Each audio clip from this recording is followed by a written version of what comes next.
দেবরাজ চক্রবর্তীর আগাম জামিনের আবেদন খারিজ করে দিয়েছিল মাননীয় হাইকোর্ট। সেখানে একেবারে হাইকোর্টে অতিরিক্ত অ্যাডভোকেট জেনারেল প্রশ্ন তুলেছিলেন যে শেষ 5 বছরে দম্পতির আয় 1 কোটি টাকা, অথচ গাড়ি কিনছেন 60 থেকে 70 লাখের, কিভাবে সম্ভব?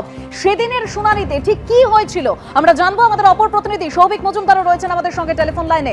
সৌভিক, দেখো, অদিতি মুন্সির আগাম জামিনের আবেদন মঞ্জুর করা হয়েছিল শুধুমাত্র একটি কারণে। তার কারণ দেবরাজ এবং অদিতি যে সন্তান আছে তার বয়স মাত্র 4 মাস। ফলে শুধুমাত্র সন্তানের কারণেই অদিতি মুন্সির আগাম জামিনের আবেদন মঞ্জুর করা হয়েছিল। কিন্তু দেবরাজ চক্রবর্তীর যে আগাম জামিনের আবেদন সেটা কলকাতা হাইকোর্ট খারিজ করেছিলেন এবং কলকাতা হাইকোর্টের স্পষ্ট বক্তব্য ছিল যে অভিযোগ এখানে পুলিশের তরফ থেকে বা রাজ্যের তরফ থেকে করা হচ্ছে সেই অভিযোগ কিন্তু অত্যন্ত মারাত্মক অভিযোগ এবং সেই অভিযোগের প্রেক্ষিতে কলকাতা হাইকোর্টও মনে করছে যে তার আগাম জামিনের আবেদন মঞ্জুর করা একেবারেই ঠিক হবে না। পুলিশের তরফ থেকে এখানে বলা হয়েছিল যে দেবরাজ এবং অদিতি মুন্সির নামে এবং বেনামে একাধিক সম্পত্তি রয়েছে, কার্শিয়াঙ্গে কার্যত একটি পাহাড় রয়েছে। দেবরাজ চক্রবর্তী, যাকে ইতিমধ্যেই গ্রেপ্তার করা হয়েছে, প্রাক্তন কাউন্সিলর দেবরাজ চক্রবর্তীকে গ্রেপ্তার করা হয়েছে।